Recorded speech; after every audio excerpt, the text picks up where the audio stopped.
Comme je l'expliquais dans l'autre vidéo concernant la démonétisation de la chaîne, je reviens ici pour l'introduction de la vidéo, et aujourd'hui nous allons parler d'un livre que beaucoup de gens ont peur de lire, et qu'ils ont encore plus peur d'admettre comprendre, Le Prince de Machiavel.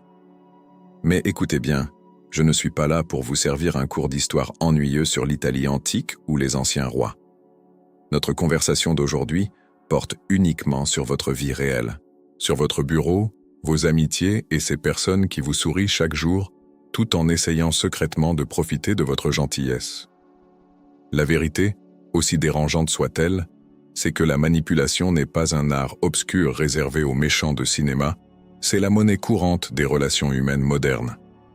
Dans cet épisode, je vais décortiquer pour vous 3 formes brutales de manipulation que Machiavel a décrites il y a des siècles et qui continuent de se produire sous nos yeux. Et surtout, si vous restez avec moi jusqu'à la fin de cette vidéo, je ne me contenterai pas de dénoncer le problème. Je vous donnerai les outils pratiques pour reconnaître ce jeu pervers, vous protéger et cesser de vous laisser marcher sur les pieds. Préparez-vous car le contenu d'aujourd'hui est sans concession et sans artifice. Commençons. Vous est-il déjà arrivé de sourire à quelqu'un dont vous saviez au fond de vous qu'il n'attendait que votre faux pas pour prendre votre place? Imaginez un instant cette personne, au travail, toujours excessivement conciliante, qui approuve absolument tout ce que vous dites et qui a toujours un compliment préparé à l'avance. Méfiez-vous. L'histoire et les cercles du pouvoir les plus impitoyables nous enseignent une leçon douloureuse que la grande majorité refuse d'accepter. Le prédateur le plus dangereux n'est pas celui qui montre les dents et grogne au premier abord. Le prédateur le plus redoutable est celui qui se fait passer pour un agneau inoffensif, qui s'assoit paisiblement à vos côtés, vous offre une tasse de café chaud et écoute vos confessions les plus intimes, tout en analysant silencieusement chacune de vos faiblesses psychologiques. Nous avons été créés et façonnés au sein d'une illusion romantique et extrêmement dangereuse. Dès notre plus jeune âge, on nous conditionne à croire que la bonté absolue et l'honnêteté sans détour sont les seuls chemins valables vers le succès, la paix et le respect d'autrui. On vous a appris à baisser la tête, à éviter tout conflit à tout prix, à accepter toutes les demandes injustes et à être d'une gentillesse et d'une compréhension éternelle. Mais le monde réel, celui qui se dévoile une fois les portes du bureau fermées et les intérêts en jeu, ne ressemble en rien à un conte de fées. Le monde réel dévore les innocents au petit déjeuner, sans le moindre remords. Et c'est précisément là que le regard calculateur des siècles passés surgit, porteur d'une vérité qui déchire notre naïveté. Une pression invisible et suffocante pèse sur nos épaules chaque jour de la semaine. La société et la culture d'entreprise exigent de nous une patience inébranlable. Si quelqu'un ignore ouvertement vos idées lors d'une réunion importante, on attend de vous que vous preniez une grande inspiration, que vous ravaliez votre fierté et que vous gardiez votre sang-froid comme si de rien n'était. Si votre direction vous confie le travail accumulé de 3 personnes différentes le vendredi soir, à la fin de la journée, on attend tacitement de vous que vous souriiez, que vous exprimiez votre gratitude et que vous exécutiez le travail avec une excellence irréprochable, sans émettre le moindre murmure de plainte. On nous a appris, en silence, à porter le lourd fardeau sur nos épaules pour que d'autres puissent monter sur scène, jouer la musique et recevoir tous les applaudissements. Nous le faisons volontairement, car nous croyons naïvement qu'à un moment miraculeux, l'univers ou le conseil d'administration reconnaîtra notre sacrifice silencieux et nous récompensera pour notre loyauté et notre dévouement. C'est le plus grand et le plus destructeur mensonge qu'on vous ait jamais raconté. Dans le contexte impitoyable des rapports de force quotidiens, la bienveillance inconditionnelle n'engendre ni récompense financière ni promotion. Elle ne fait qu'engendrer surcharge de travail, épuisement mental et profond manque de respect. Lorsque vous êtes d'une bonté absolue, transparent comme du cristal et toujours prêt à apaiser les autres, on finit par ne plus voir votre valeur humaine, mais seulement votre utilité pratique. Vous cessez d'être une personne respectée, avec des limites claires, et devenez un simple outil commode que l'on utilise et que l'on jette au gré des besoins. Les stratèges d'antan observaient les grands leaders et constataient une tendance indéniable. Ceux qui s'efforçaient d'être parfaitement justes au milieu d'un monde peuplé d'égoïstes finissaient invariablement par être ruinés et oubliés. Ils comprenaient que la bienveillance inflexible, lorsqu'elle n'est pas stratégiquement calculée, est votre plus grande vulnérabilité et la porte ouverte à votre propre perte. Le grand secret de ceux qui survivent dans la jungle urbaine n'est pas d'abandonner totalement leurs principes, ni de se transformer en monstres sadiques et sans cœur, mais plutôt de comprendre profondément les rouages de la vie en société. Le concept central et libérateur que vous devez désormais intégrer est l'art subtil de porter le masque de la vertu. Vous n'avez pas besoin, et vous ne devez en aucun cas, être totalement honnête avec ceux qui ne lèveraient pas le petit doigt pour vous aider à traverser la rue un jour de pluie. Cependant, et c'est là le point crucial, vous devez absolument donner l'impression d'être cette personne merveilleuse. Notre société moderne est complètement accro aux apparences et séduite par elles. On vous juge constamment sur votre image, votre façon de parler mesurée, le ton velouté de votre voix et la tranquillité imperturbable que vous parvenez à dégager même au cœur du chaos. Le manipulateur chevronné sait parfaitement qu'une solide réputation de collaboration, d'empathie et de bienveillance est le bouclier le plus impénétrable dans le jeu social. Lorsque vous cultivez consciemment une image publique de personnes toujours raisonnables et équilibrées, vous désamorcez instantanément les signaux d'alerte et les défenses naturelles des autres. Ils baissent leur garde, se détendent et commencent à vous faire confiance. Or, il est crucial de comprendre que c'est précisément ce que vos pires ennemis, cachés, sont en train de faire. Ils utilisent le masque de la vertu pour pénétrer votre forteresse mentale sans avoir à forcer les portes. Ils approuvent avec enthousiasme vos critiques envers l'entreprise, feignent de partager vos angoisses, le tout dans un seul but, vous amener à vous détendre et à trop parler, à vous faire avouer vos défauts, vos peurs secrètes, vos insécurités et vos plans stratégiques. Nous vivons dans une ère étouffante où l'authenticité est forcée, un idéal vendu à grand renfort de discours. Partout, on nous répète qu'il faut être authentique en permanence, se montrer tel qu'on est au travail, sans phare, et exposer ses vulnérabilités pour susciter l'empathie.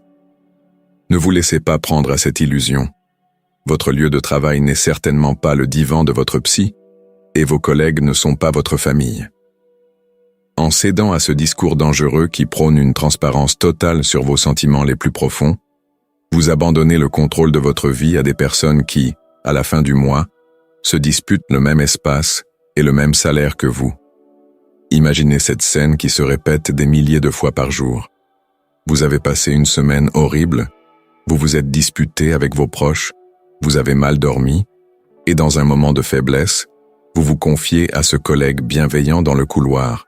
Vous lui dites que vous envisagez de renoncer à piloter un nouveau projet, car vous souffrez du syndrome de l'imposteur et que vous doutez de vos capacités à obtenir les résultats escomptés. Votre collègue bienveillant vous prend dans ses bras, vous assure comprendre parfaitement et que tout ira bien.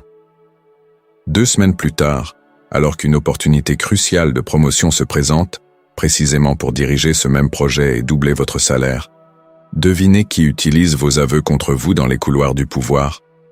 Votre collègue, d'ordinaire si amical, se rend dans le bureau du patron, ferme la porte et murmure, d'un ton faussement compatissant, que vous traversez peut-être une période difficile, que vous êtes instable et que vous confiez ce projet maintenant, représenterait un risque énorme pour l'entreprise. Votre besoin de transparence a été froidement instrumentalisé pour vous détruire et freiner votre carrière à jamais. Pour ne plus être une proie facile et sans défense dans ce jeu silencieux et brutal, vous devez forger dès aujourd'hui une nouvelle armure mentale. L'outil pratique, éprouvé et fiable que vous tirerez de ce savoir ancestral et que vous commencerez à appliquer à votre quotidien est la technique de la transparence sélective et du silence stratégique. Apprenez, à tout prix, à contrôler rigoureusement ce que les autres voient et, surtout, ce qu'ils savent de votre fort intérieur. Dès demain, lorsque vous poserez le pied sur le tapis de votre bureau ou que vous vous assiérez à une table de négociation avec des personnes qui ne font pas partie de votre cercle de loyauté absolue, vous arborerez votre plus beau masque de vertu. Vous serez incroyablement poli, souriant juste ce qu'il faut, un excellent professionnel, collaboratif et d'une grande aide pour l'équipe. Mais vous verrouillerez votre bouche comme un cadenas sur votre vie personnelle, la douleur qui vous ronge, vos faiblesses et vos critiques acerbes. Érigez un mur de silence et de discrétion autour de votre véritable nature. Si quelqu'un tente de vous manipuler ou de colporter des rumeurs à la cafétéria pour obtenir une opinion exploitable plus tard, restez inaccessible. Souriez légèrement, hochez la tête d'un air neutre, dites quelque chose de vague et de parfaitement générique comme « la situation est complexe », puis reprenez immédiatement vos tâches avec une concentration totale. Ne laissez aucune trace de votre comportement.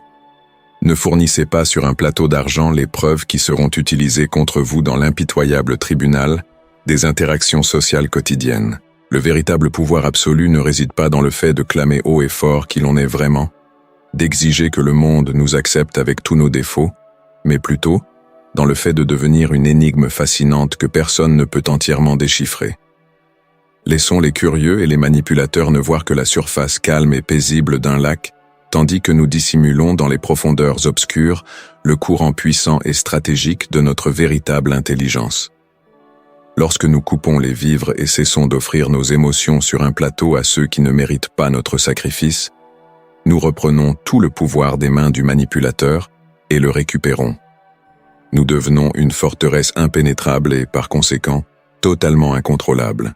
Mais si une bonté aveugle et naïve fait de nous des proies faciles, et si le masque de la vertu si soigneusement élaboré nous sert de principal bouclier au quotidien, comment devons-nous agir lorsque l'inévitable moment de la confrontation directe et de la fixation des limites arrive? L'amour et la gratitude des gens sont-ils des armes suffisantes pour garantir notre sécurité? Ou existe-t-il un sentiment beaucoup plus puissant et viscéral qui assure absolument que personne n'osera jamais franchir la ligne du respect à votre égard? L'amour et la gratitude suffisent-ils à garantir notre sécurité? Ou existe-t-il un sentiment bien plus puissant et viscéral qui assure que personne n'osera jamais franchir la ligne du respect?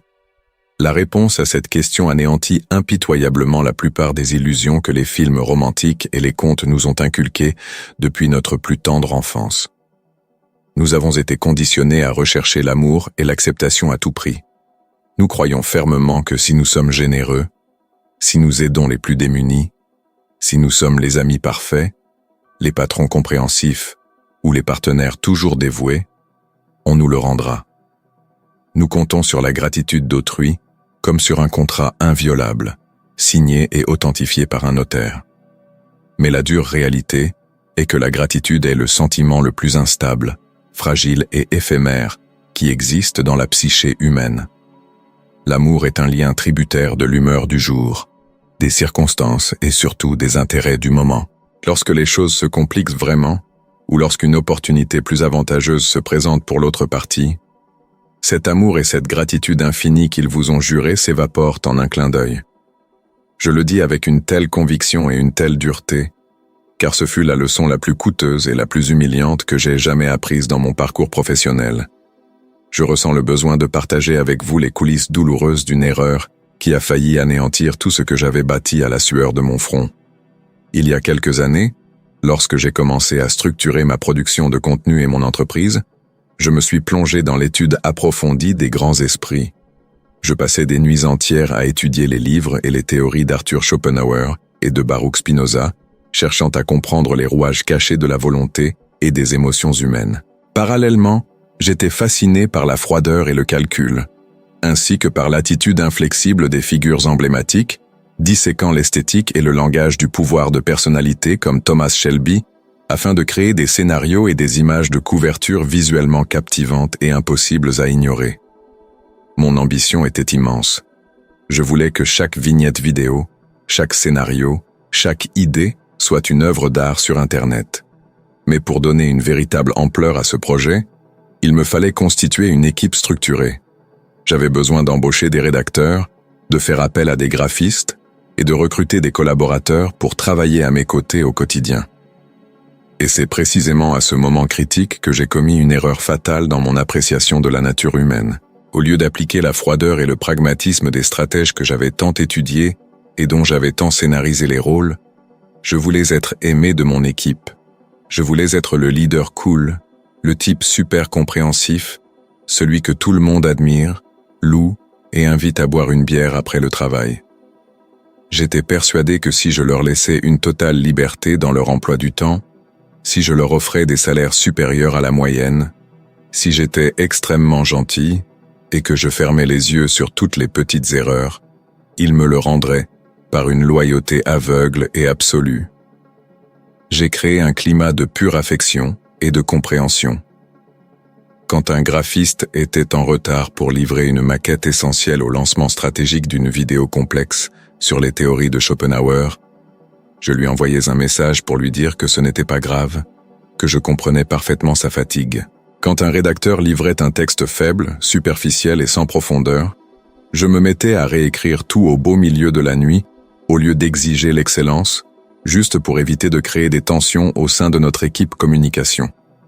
J'achetais littéralement leur affection avec ma propre tolérance. Et ce qui s'est passé ensuite illustre parfaitement et douloureusement ce vieux dicton qui nous avertit que ceux qui ne fixent pas de limites strictes finissent par perdre jusqu'à leur propre dignité humaine. Petit à petit, les semaines passèrent, et je réalisais que j'étais systématiquement et ouvertement trahi. L'équipe commença à privilégier les projets des autres clients.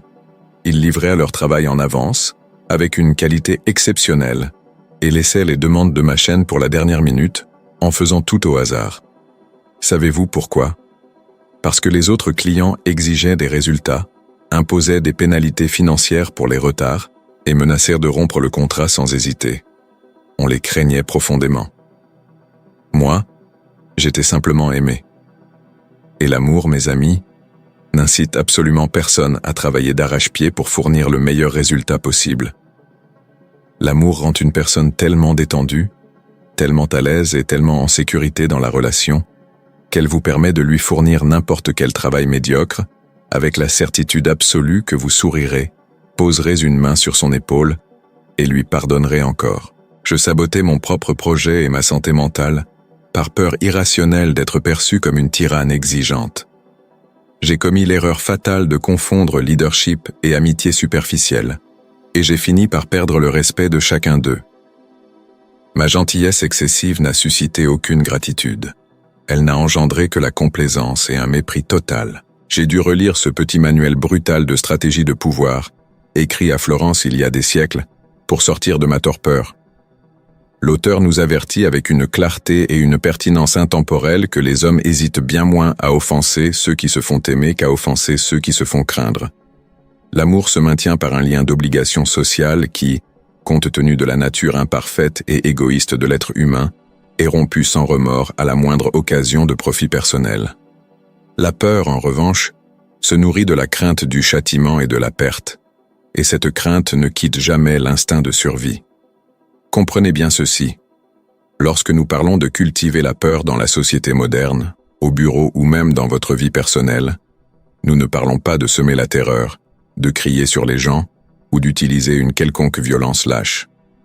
Nous parlons de la crainte des conséquences logiques. Nous parlons ici du respect profond et inébranlable qui naît lorsque l'autre personne comprend, avec une clarté absolue, que vous n'êtes ni un imbécile manipulable ni dépendant.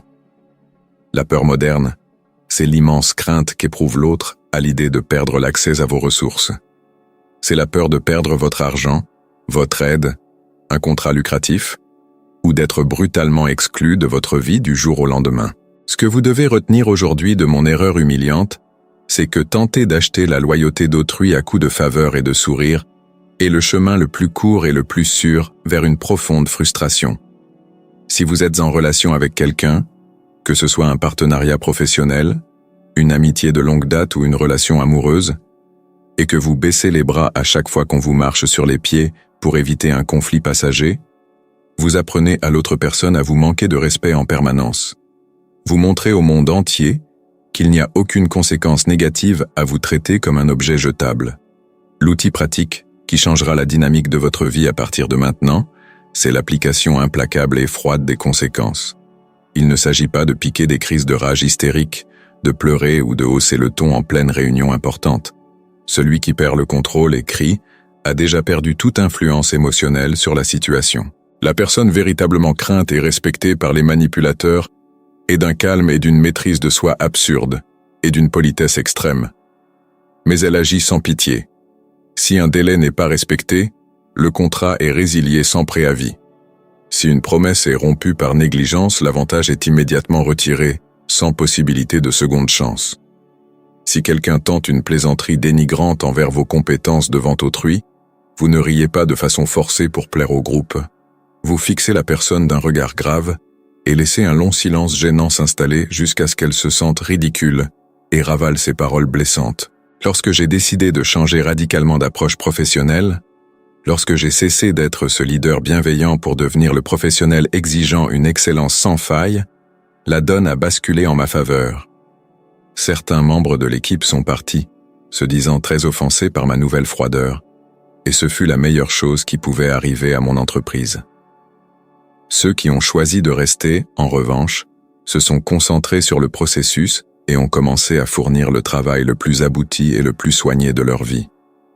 Le respect qu'ils me portaient a alors cru à une vitesse fulgurante. Ils ont rapidement compris que ma présence, mon investissement financier et mon partenariat étaient des privilèges extrêmement précieux, susceptibles d'être retirés au moindre signe de négligence ou de déloyauté. Ils n'avaient plus besoin de m'aimer comme un membre de leur famille, mais ils ont commencé à me respecter profondément en tant qu'autorité suprême. Et dans la guerre quotidienne qu'est la vie adulte moderne, un respect inconditionnel vaut 1000 fois plus que cet amour superficiel, souriant et opportuniste qui disparaît à la première difficulté financière. Tu n'es pas né, pour être le paillasson émotionnel ou le marchepied financier de quelqu'un d'autre. Remplace sans tarder ton besoin affectif par une exigence inébranlable de respect dans tous les domaines. Cesse de te dévouer corps et âme à ceux qui n'ont aucune crainte de te perdre. Affirme tes limites avec la fermeté d'un roc infranchissable. Dès l'instant où tu comprends que la grande majorité des gens sont mus par la peur instinctive de perdre ce qui leur est confortable et avantageux, retire une fois pour toutes la couronne dorée des manipulateurs et orne-la de la tienne.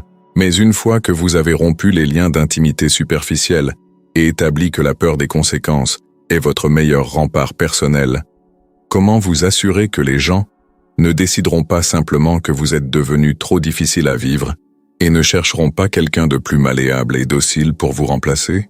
Comment s'assurer que les autres ne vous trouvent pas trop difficile à vivre et ne cherchent pas à vous remplacer par quelqu'un de plus docile et influençable? La réponse à cette question est la dernière carte de notre jeu psychologique et peut-être la stratégie de survie la plus efficace que vous apprendrez à l'âge adulte. La dure réalité est que, dès que vous posez des limites claires et cessez d'être la victime docile du groupe, le premier réflexe de votre entourage sera de chercher à vous remplacer. Le système dans lequel nous vivons, que ce soit sur le marché du travail ou dans nos cercles sociaux, déteste ceux qui ont du caractère. Ils vous regarderont, réaliseront que la source de services gratuits est tarie et se mettront désespérément en quête d'une nouvelle victime naïve à exploiter.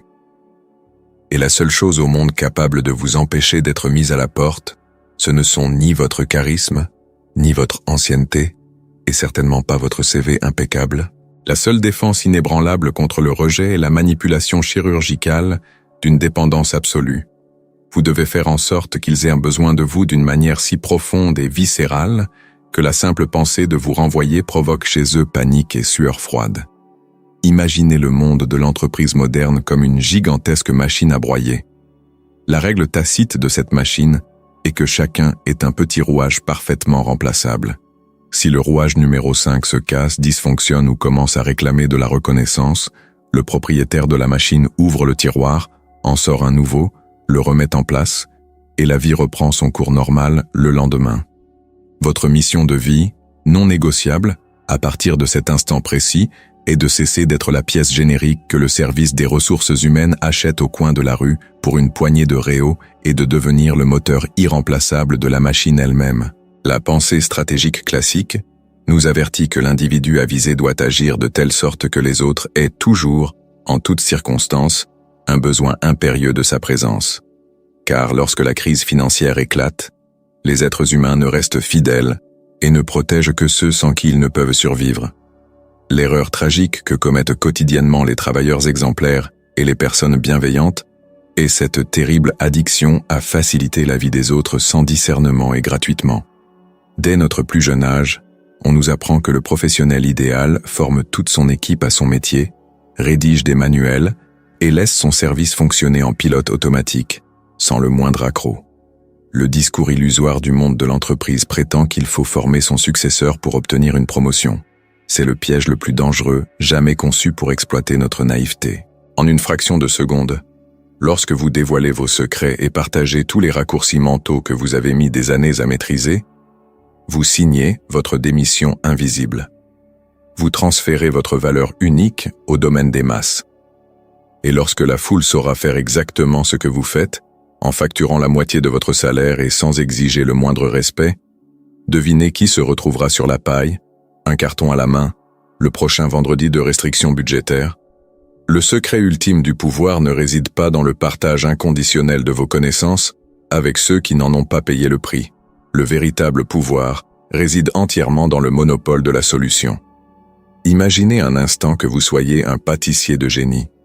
On parcourt des dizaines de kilomètres et on dépense des fortunes pour goûter votre gâteau, car son goût est inimitable. Si vous livrez la commande déjà préparée, le client, ébloui, devient otage de votre talent. Mais si, dans un élan de pure naïveté, vous décidez de remettre un bout de papier avec la recette secrète et la liste des ingrédients en même temps que la boîte de bonbons, ce client ne remettra plus jamais les pieds dans votre boulangerie. Il essaiera de la reproduire chez lui ou confiera votre formule magique à un cuisinier moins scrupuleux.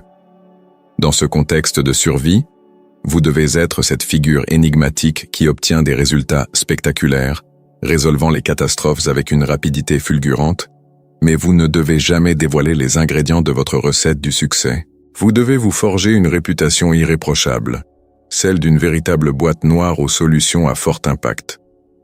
Lorsqu'un incendie incontrôlable ravage les bureaux et que vos collègues, paniqués, courent dans tous les sens dans les couloirs, vous êtes cette figure imperturbable qui entre dans la pièce, ferme la porte, passe 2 appels discrets dont personne ne connaît le destinataire, accède à des mécanismes que vous seul maîtrisez et repart quelques minutes plus tard, la crise éteinte.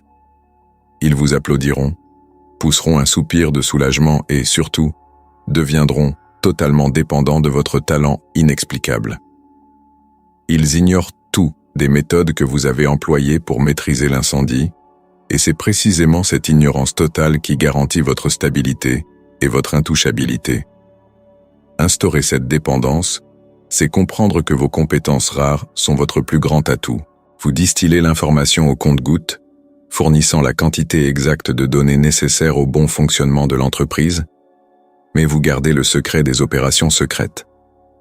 Soyez le seul employé capable de déchiffrer ce logiciel complexe que la direction déteste utiliser. Soyez le gardien du téléphone de ce fournisseur vital qui ne fait confiance qu'à votre voix. Devenez le pilier invisible qui soutient le pont.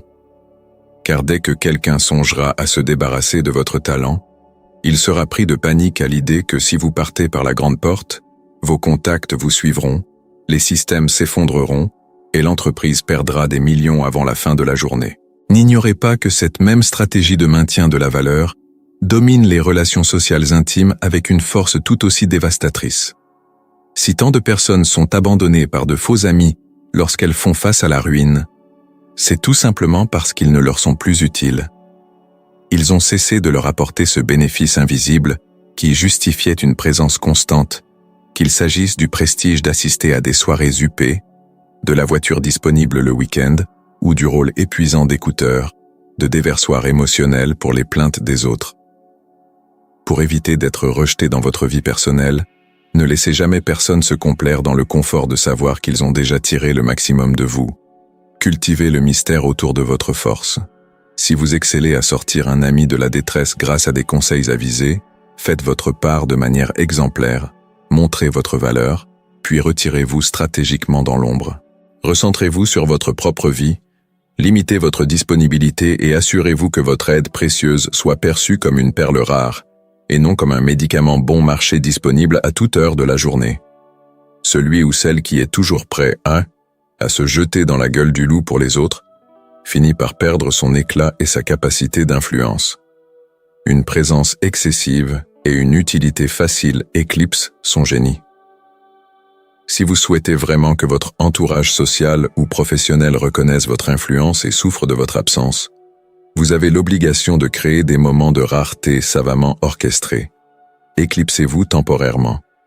Laissez les nouveaux arrivants tenter de résoudre les problèmes par eux-mêmes et échouer lamentablement devant la direction. Laissez-les goûter au chaos qui se propage instantanément lorsque votre organisation rigoureuse n'est pas là pour corriger les erreurs. Lorsque vous les laissez se débattre avec leur propre inefficacité lors de votre retrait stratégique, votre retour ne sera pas seulement remarqué, il sera imploré. Vous ne reviendrez pas comme un simple prestataire de service. Vous reviendrez comme l'oxygène essentiel qui leur manquait.